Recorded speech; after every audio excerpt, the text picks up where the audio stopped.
kitab Fitnatul Wahabiyah. Ini kitab yang ditakuti oleh mereka, yang dikarang oleh Al-Alim Al-Alamah Syekh Ahmad bin Zaini bin Ahmad Dahlan Al-Makki, Mufti Mekah, pengarang kitab ini. Inilah yang menjadi guru ulamanya yang di Indonesia. Murid-murid beliau diantaranya pertama adalah Syekh Khalil Al-Bangkalani dari Madura, murid beliau. Yang kedua adalah Syekh Ahmad Khatib Al-Minangkabawi dari Minangkabau, Sumatera Barat, murid dari Syekh Ahmad bin Zaini bin Ahmad Dahlan. Yang ketiga adalah Syekh Nawawi Al-Bantani dari Banten. Dan banyak murid-murid yang lain, murid-murid beliau yang jadi ulama di Indonesia. Nah, beliau dalam kitab ini disebutkan, Bapak Ibu sekalian, beliau hidup di abad ke-13 Hijriah, menyaksikan langsung.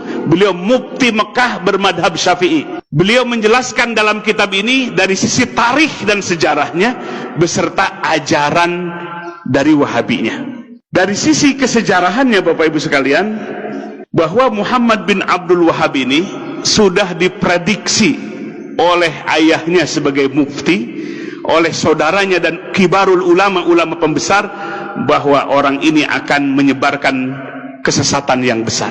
Sehingga terbukti Muhammad bin Abdul Wahab ini mengkafirkan orang-orang muslim. Wa tusila bizalika ila takfiril mukminin. Jadi mengkafirkan orang-orang yang beriman. Maka selain daripada yang mengikuti mazhabnya adalah musyrikin. Itu pandangannya. Sehingga Bapak Ibu sekalian, pertama, faza'ama ana ziyarata qabrin Nabi SAW, sesungguhnya dia menyangka berziarah ke kuburan Nabi, wa tawassuli bihi, bertawassul dengannya, wabil anbiya, dan kepada para nabi, wal aulia, dan kepada wali, wasolihin, dan orang-orang soleh, wa ziyarati quburihim, dan menziarahi kubur mereka, syirkun syirik. Jadi kita ziarah ke Wali Songo syirik, bertawassul syirik, yang suka tawasulan. Wa anna nidaan Nabi sallallahu alaihi wasallam inda tawassul, menyebut Nabi, ya, nida kepada Nabi, memanggil Nabi dalam tawasul, syirkun syirik. Dulu Muhammad bin Abdul Wahab ini bekerja sama dengan seorang amir di mana? Di daerah Diryah. Ya, Diryah itu di sekarang Saudi Arabia, di Najd. Ya, bekerja sama dengan seorang amir Ad-Diryah, namanya adalah Muhammad bin Saud, sehingga negaranya sekarang disebut Saudi Arabia. Nah, inilah kolaborasi antara Muhammad bin Abdul Wahab dengan Muhammad bin Saud. Yang satu ambisi kekuasaan, yang satu ambisi dengan pemahamannya, ingin menyebarkan pemahamannya. Sehingga di dalam sejarah, ke dalam kitab Fitnatul Wahabiyah ini, jumlahnya tidak terhitung yang dibunuh oleh pemahaman ini, dengan jumlah yang sangat banyak, karena memadukan kolaborasi antara penguasa dengan orang yang menyebarkan madhab Wahabi ini.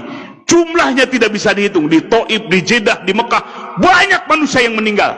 Bahkan terakhir, Bapak Ibu sekalian, ketika merebut Hijaz Mekah dan Madinah, mereka menggunakan senjata Inggris untuk membunuh kaum muslimin. Dalam kitab ini, dan banyak kitab-kitab yang lainnya. Maka disebutkan dalam kitab ini, musibah terbesar yang menimpa umat Islam sepanjang sejarah umat Islam adalah fitnahnya Wahabi ini. Maka sekarang, Bapak Ibu sekalian, mereka ganti kulit, nggak mau disebut Wahabi, maunya disebut Salafi. Padahal paham yang mereka pelajari dan kitab-kitab inilah yang mereka pelajari semua. Jadi Bapak Ibu sekalian, ini sungguh memprihatinkan. Kenapa? Karena mereka menggunakan pemahaman seperti ini, pemahaman yang merusak, yang membelah-belah kekuatan umat Islam, yang memecah belah kaum muslimin. Kaum muslimin disebut orang musyrik, bahkan lebih syirik dibandingkan dengan Abu Jahal dan Abu Lahab. Sungguh kejam, Bapak Ibu sekalian, paham ini. Bagaimana kalau anak-anak kita mesantren di tempat itu, melahirkan orang-orang yang kasar, yang radikal seperti itu.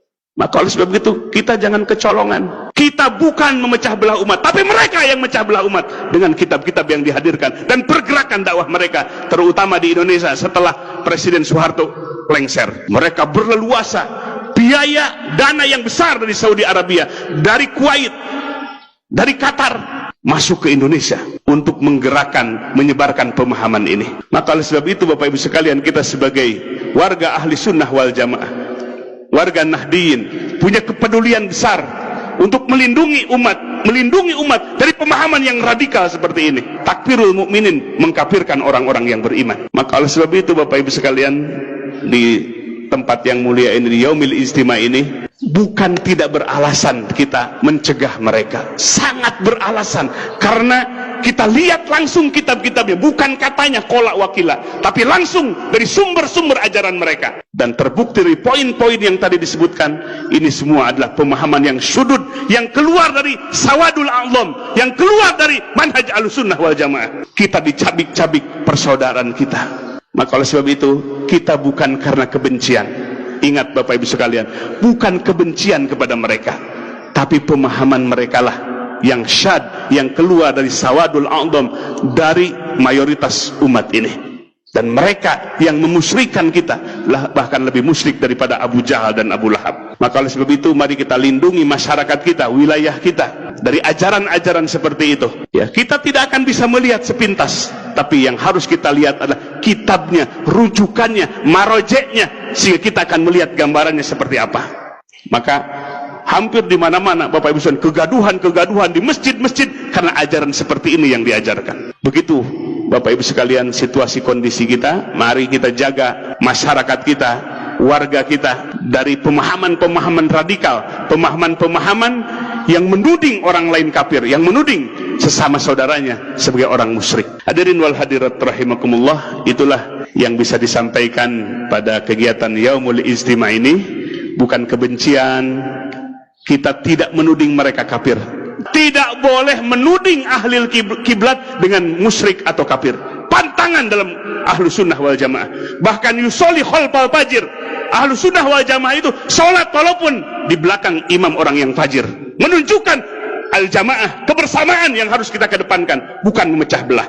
Itulah sifat dari Ahlussunnah wal Jamaah. Tapi sifat-sifat yang ada dalam pemahaman kitab Wahabi ini adalah sifat-sifat memponis. Ayat yang diturunkan kepada orang kafir dan musyrikin malah dipakai kepada sesama, kepada orang yang beriman. Ini adalah karena tidak menggunakan kaidah tafsir, merujuk Quran dan Sunnah tanpa menggunakan kaidah-kaidah yang benar yang ditetapkan oleh para ulama. Mudah-mudahan Bapak Ibu sekalian, Allah jaga lingkungan kita, Allah jaga masyarakat kita dari pemahaman yang menghancurkan ukhuwah persaudaraan kita.